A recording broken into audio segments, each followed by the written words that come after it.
आप सबके सामने आईजीएल का लाइव एनालिसिस है। आप देख रहे होंगे कि प्राइस इस लेवल से मूव करने की कोशिश कर रहा है। आज भी मॉर्निंग में प्राइस यहाँ तक आया, इस लेवल तक आया और यहीं से मूव कर रहा है। कल भी प्राइस इस लेवल तक आया और यहाँ से मूव करना स्टार्ट कर रहा है। एक स्ट्रॉन्ग अपवर्ड मोमेंटम यहाँ से दिखा रहा है। उसका रीजन समझ लेते हैं कि ये ऐसा क्यों हो रहा है। अब देखिए, एक स्ट्रॉन्ग अपवर्ड मोमेंटम यहाँ से दिखाने की कोशिश कर रहा है। तो ऐसा क्यों हो रहा है कि यहाँ से स्ट्रॉन्ग अपवर्ड मूवमेंट आ रहा है? इसका रीजन समझ लीजिए, क्या है इसका रीजन। एक्चुअली कल भी प्राइस अगर आप यहाँ पर देखें तो थोड़ी देर के लिए ऊपर होल्ड करने की कोशिश की, ऊपर आने की कोशिश की, लेकिन आ नहीं पाया, क्लोजिंग नहीं दे पाया। और ये क्लोजिंग यहाँ पर दिन में नीचे जाने के बाद फिर यहाँ पर आकर दी क्लोजिंग। कल ये जो रेजिस्टेंस था, इस रेजिस्टेंस को क्रॉस करके ऊपर आने की कोशिश की। ये देखिए, ये कल की क्लोजिंग यहाँ पर कहीं पर है, इस जगह पर। ये यानी कल प्राइजेस ओपनिंग के बाद काफ़ी नीचे गई, यहाँ पर गई, यहाँ पर गई, फिर उसके बाद एक डबल बॉटम जैसा पैटर्न बनाया, डबल बॉटम जैसा पैटर्न बनाया। और उसके बाद आज प्राइजेस ये डबल बॉटम जैसा पैटर्न है, डब्ल्यू जैसा पैटर्न है। कल भी प्राइजेस ने जैसे ही इस नेक लाइन को क्रॉस किया, आप देख रहे होंगे ये नेक लाइन है, जैसे इस नेक लाइन को क्रॉस किया, इसका जस्ट डबल, यानी इसके इस नेक लाइन के नीचे जितना अमाउंट है उतना अमाउंट ऊपर की तरफ ये देकर गया। एक चीज़ और आप देखिए, यहाँ पर जो मोमेंटम था नीचे आने का, शेयर के रेट नीचे आने का जो मोमेंटम था, और वहाँ का वैल्यूम देखिए, ये है वहाँ का वैल्यूम। और आज जब शेयर, और जब कल इसका W का सेकेंड पार्ट जब उठना शुरू हुआ तो यहाँ का वैल्यूम देखिए। यानी कल जब मार्केट में आईजीएल नीचे की तरफ जा रहा था तो वहाँ पर इसका वैल्यूम काफ़ी कम है, और जब ये ऊपर की तरफ उठा सेकेंड हाफ में तो इसका वैल्यूम अगर आप देखिए तो ये डबल से भी थोड़ा ज़्यादा है। इसका मतलब ये है कि यहाँ पर बायर्स एक्टिव हुए हैं, और जब भी मार्केट में सेकेंड हाफ के बाद बायर्स एक्टिव होते हैं तो जनरली देखने में आता है कि दूसरे दिन उसमें अच्छा अपवर्ड मोमेंटम आता है। यानी जिस डायरेक्शन में बायर्स एक्टिव होते हैं उस डायरेक्शन में मोमेंटम अच्छा आता है। आज क्या हुआ, आज सुबह मार्केट खुलते ही इसने कल के लो का लेवल टेस्ट किया। ये कल का लेवल है जो कि कल यहाँ पर लगभग ये रेजिस्टेंस जोन है, इस लेवल को आके इसने टेस्ट किया। लेकिन जैसे ही यहाँ पर आया वैसे ही एक बड़ा अपवर्ड मूवमेंट बनाया और सेकंड कैंडल लगभग यहीं पर आई, यानी जो कल का क्लोजिंग पॉइंट था लगभग सेकंड कैंडल यहीं पर आके क्लोज हुई। ये है सेकंड कैंडल, और उसके बाद लगातार ये अप मूव बना रहा है।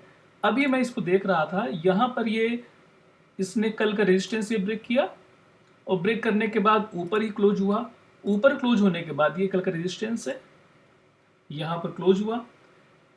इसके बाद इसको ब्रेक किया, ब्रेक करके यहाँ तक आया, और इस रेजिस्टेंस लेवल को दोबारा से चेक करने के लिए इसने एक विक बनाई है। आप देख लीजिए, अभी यहाँ पर एक विक बनाई है।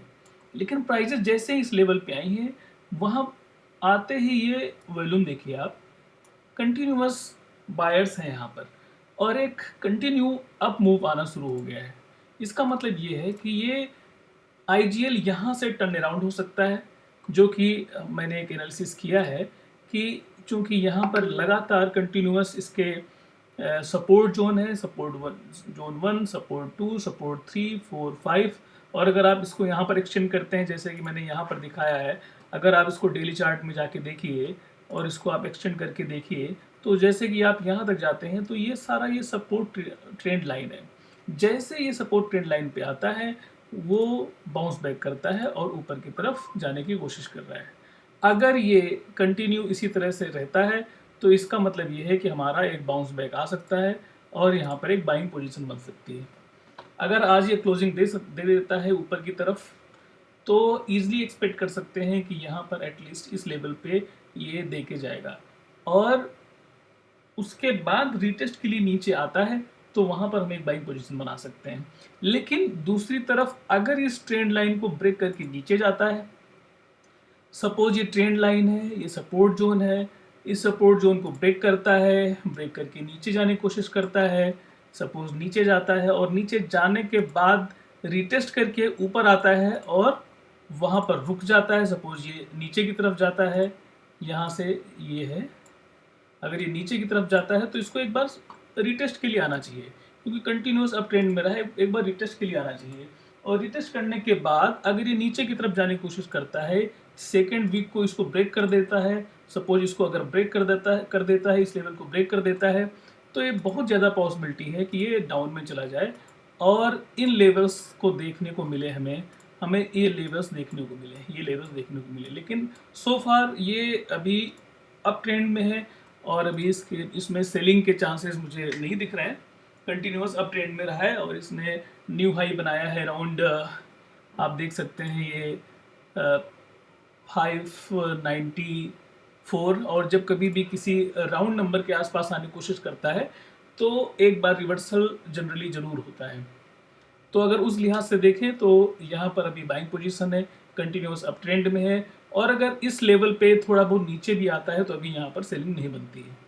सेलिंग तभी बनेगी जब यहाँ पर इसको इस लाइन को ब्रेक करे और ब्रेक करने के बाद वहाँ पे सस्टेन करे, तब इसको सेलिंग के लिए रिकमेंड किया जा सकता है। फिलहाल आज के लिए ये बाइंग पोजीशन पे है, यहाँ पे बाइंग हो सकती है, और अगर नीचे आता है तो एक बार बाउंस बैक की पॉसिबिलिटी है इसमें, तो इसलिए आज के लिए इसमें एक बाइंग की अपॉर्चुनिटी है। और अगर इस लेवल को नीचे ब्रेक करके जाता है, जो ये 514 का लेवल है, 514 का लेवल है, अगर इसको ब्रेक करके नीचे की तरफ जाता है तभी हम कह सकते हैं कि ये सेलिंग में आ सकता है।